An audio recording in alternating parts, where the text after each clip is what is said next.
Welcome to Ellery Queen's Mystery Magazine's Fiction Podcast. I'm EQMM's editor, Janet Hutchings. Most of our previous podcasts in this series have been fiction, but EQMM also occasionally publishes poetry, mostly short humorous poems, but also lyric poems that convey an emotional response to crime or mystery, and even epic poems that tell a story in verse. In the recording that follows, you'll hear some examples pulled from our pages of each of those types of poem. Poetry is meant to be read aloud, and I was reminded of that as I heard these selections familiar to me from several previous print readings, given sound and life either by their authors or by EQMM's managing editor, Jackie Sherbow. Jackie is herself a poet, whose first volume of poems, Harbinger, was published by Finishing Line Press in November of 2019. Hers is the voice that returns to read several of the poems in this podcast. I'll let the other author readers identify themselves as they give voice to their verse.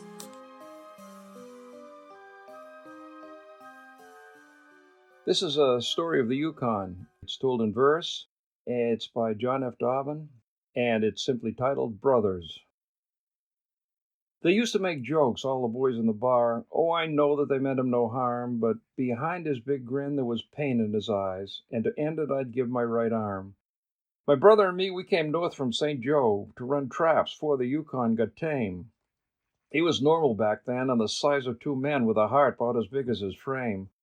I loved that old cuss, and the best part for us was the freedom to roam as we will through a wild, icy realm only God could create, where the world is froze breathless and still. We learned to track beaver and seals through the ice and to steer by the great northern lights from the Eskimo nomads who'd treat us like gods because they still had no fear of the whites. They told us of valleys locked off by the ice, and the old ones would always insist they'd seen beaver with pelts that were white as the snow, though God knows if they really exist.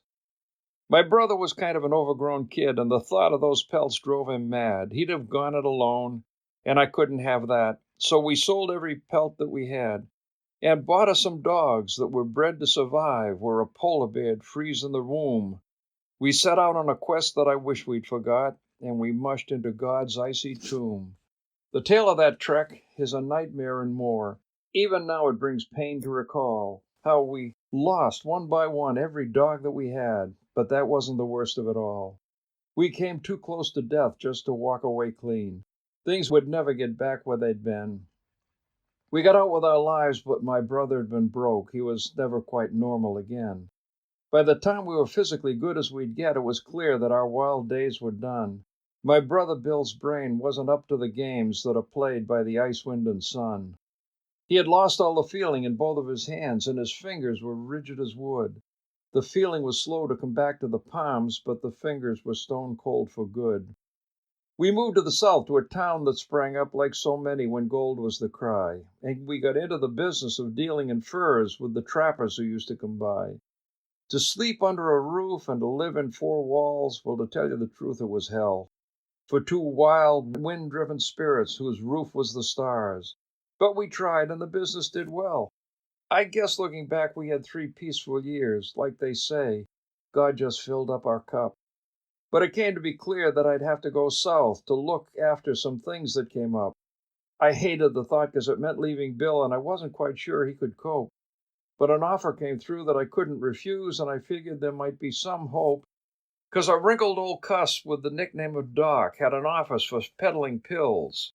No one knew if he had a license to trade, but he treated most everyone's ills. He had taken a shine to this brother of mine, always kind, though my brother was slow. So when I had to leave, it was Doc who came through with a promise to keep him in tow. With that put to rest, I lit out for the west, to the coast, in a ship to the States. I was plagued by the thought of my brother alone, so I booked on the earliest dates.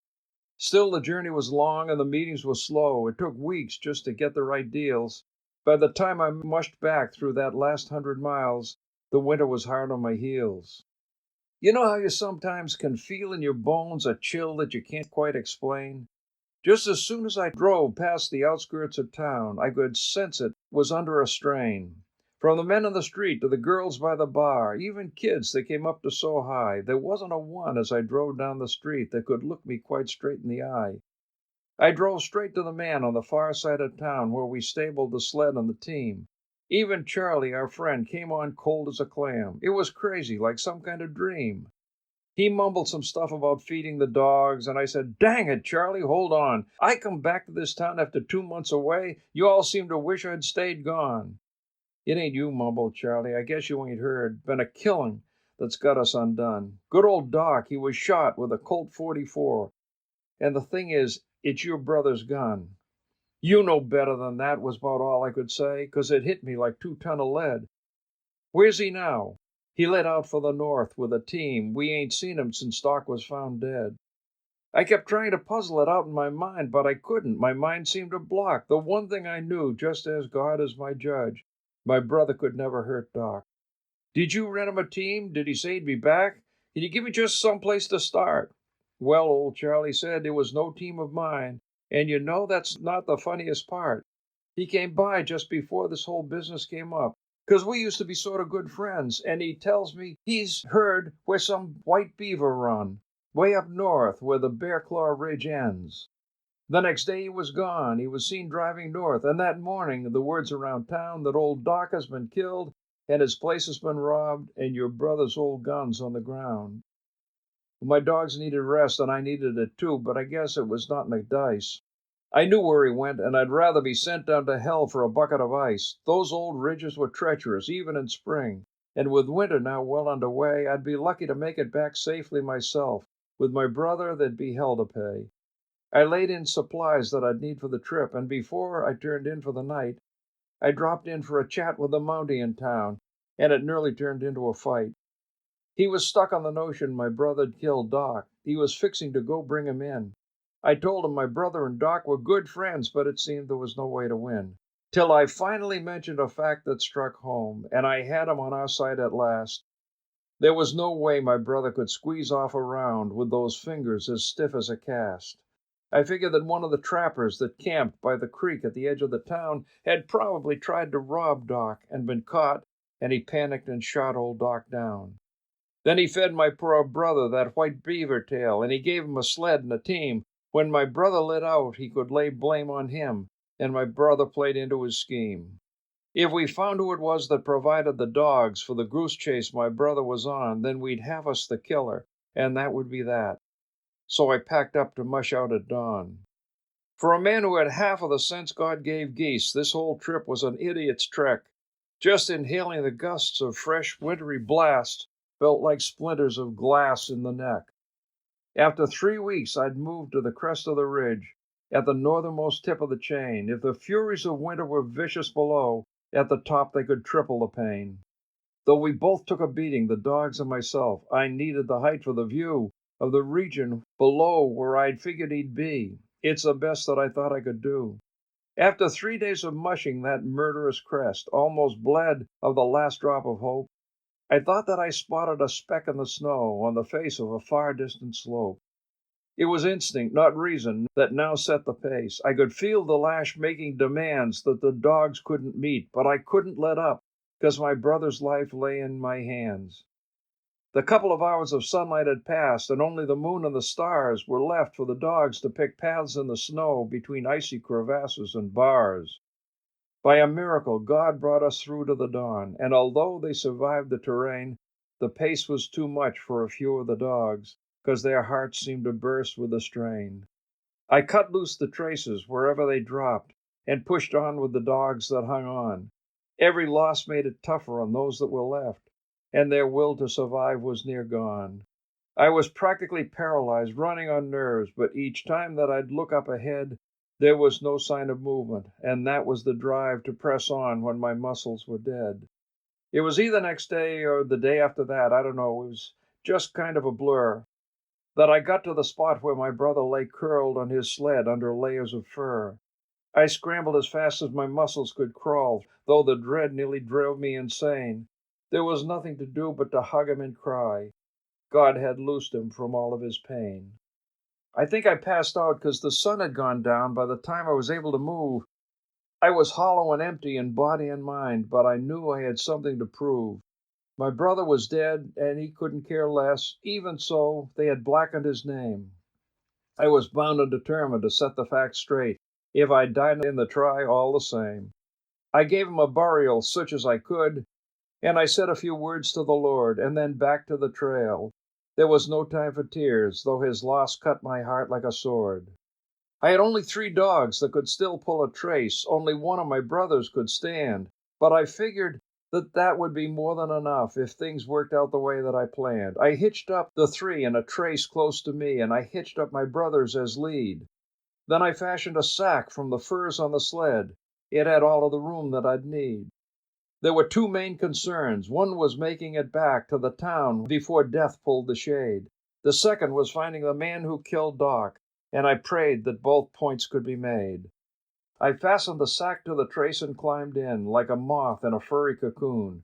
I yelled, and the dogs, without guidance from me, set a course for the sun at high noon. I knew that they'd head for the place they'd been fed, and the lead dog knew just where to go. He set them a pace like an Eskimo race for the home that he'd known down below. Without sled or supplies, my own weight on the trace was a feather they handled with ease. In exhaustion, my body cried out to go limp, but I knew if I did I could freeze. I kept flailing my arms and my legs in the sack to send blood to my fingers and toes. In my dark little cave there was no sense of time. Just how long it was, God only knows. I can only remember a fog rolling in, a sweet mist that enveloped my mind, and at some point in time I passed over the line to a rest of a different kind. It was bright and sublime, and it called me to climb to a height that I couldn't believe. I was ready to go, but some tug from below brought me back to the body I'd leave. I heard rumbles and murmurs, then voices I knew, and the mist that I loved seemed to part. I was back in a shed on a kind of a bed, and I heard the faint beat of my heart. They said I'd been out for a week since the day that the dogs hauled my body back in. I had bad signs of frost, but they got me in time, and they saved every inch of my skin. Like I figured, the lead dog had found his way home, to the very last home that he'd known. He came back to the trapper who traded him off to my brother to use as his own. The Mountie had spotted us just as we'd planned, and he followed us right to the door of that trapper who later confessed to the crime. I figured that settled the score. That was 20 years back. Lord, it seems like a week. When I healed, I went back to the wild, like an animal caged in the prime of its life. To run free turned me back to a child. Together we've coursed God's majestic backyard, and we've not had one unfulfilled day. We've been unified spirits, my brother and me. He's been with me each step of the way. Dear Interrogator by James Sallis. Thank you for asking these questions. I want you to know that I appreciate your skill, your professionalism, that in their wake I've been led to reconsider many things. In other lives, we might have been friends. My turn to buy lunch, yours to pick the restaurant or coffee shop. I'd tell you about the woman I just met, how I can't get her out of my mind. So much begins with what we can't get out of our minds. In some future time, in this better world you were making, there will be a day and hour to celebrate what you and I understand. That the drum is hollow, made to be filled with sound. Knowledge and Consent by Stephen D. Rogers. Begin the interview friendly, start neutral and easy and true. Once you develop a rhythm, that's when you throw in the screw.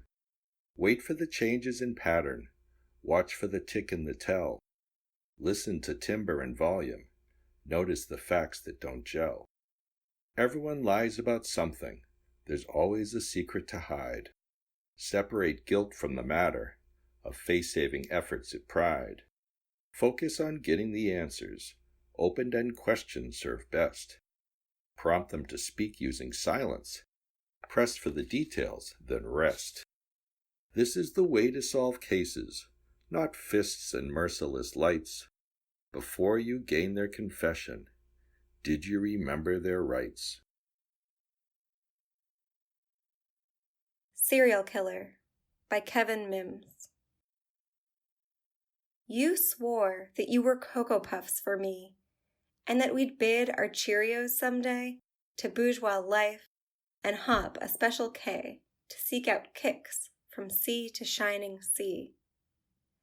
But soon it seemed your not-so-lucky charms were constantly in other lovers' arms. Applejack, Captain Crunch, and other fellows were constantly enjoying your marshmallows. I realized too late that you were Fruit Loops. At dawn, as sweet as frosted flakes, and then as brittle as a golden graham by 10. Your Raisin Bran was missing several scoops.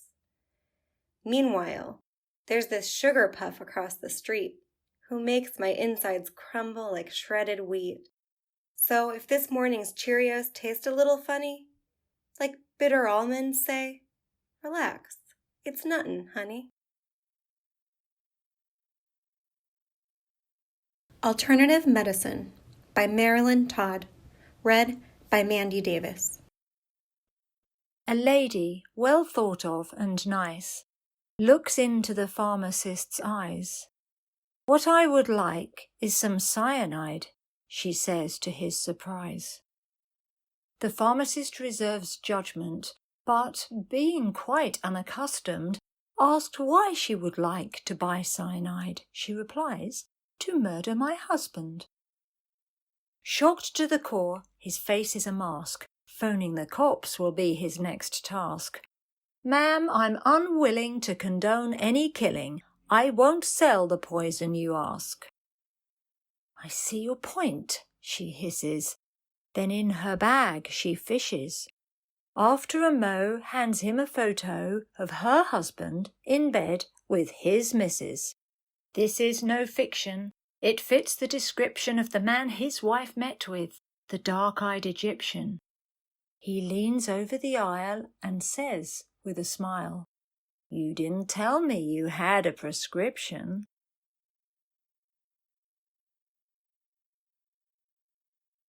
The Mask of Change by John Mercurio.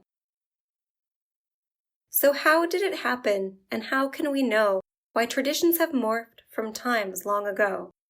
From madmen and monsters and ghouls of the night came knights and saints, revered in sunlight. The Celtic druids of Britain and Ire laid roots of festival with sacred bonfire.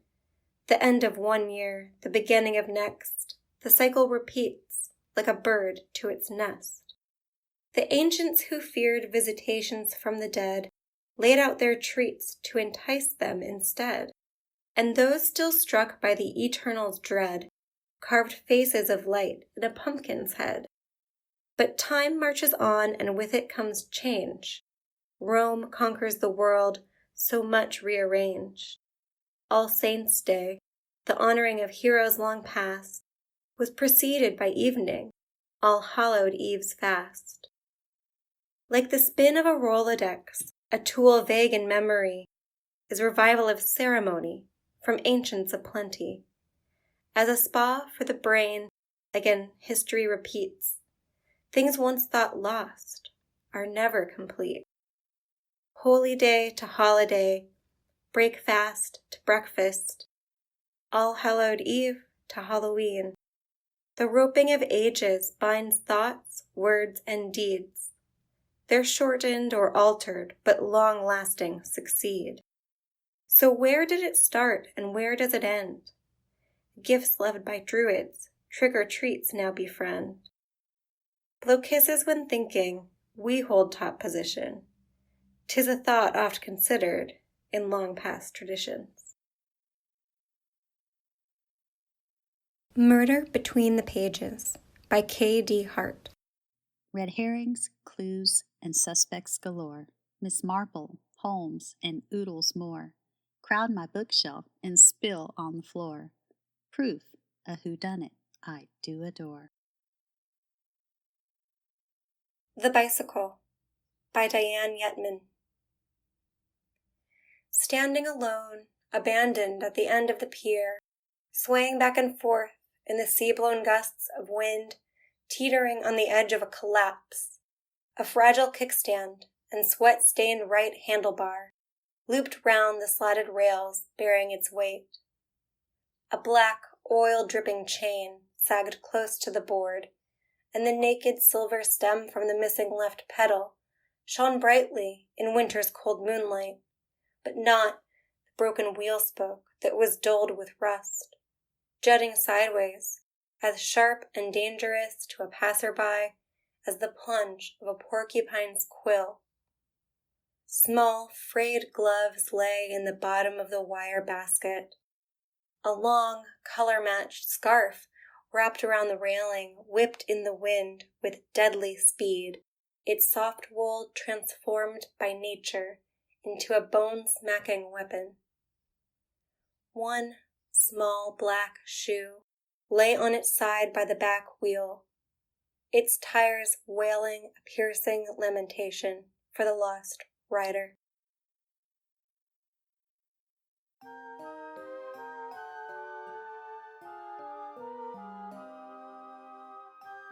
The poems included in this podcast are copyrighted in the order presented by John F. Dobbyn, James Sallis, Stephen D. Rogers, Kevin Mims, Marilyn Todd, John Mercurio, K.D. Hart, and Diane Yetman, respectively. Music for the podcast was obtained from purpleplanet.com. Mixing and editing for the podcast were done by Jackie Sherbow and Ray Purdom. You can subscribe to Ellery Queen's Mystery Magazine, where you'll find more stories like this one by visiting our website at www.elleryqueenmysterymagazine.com.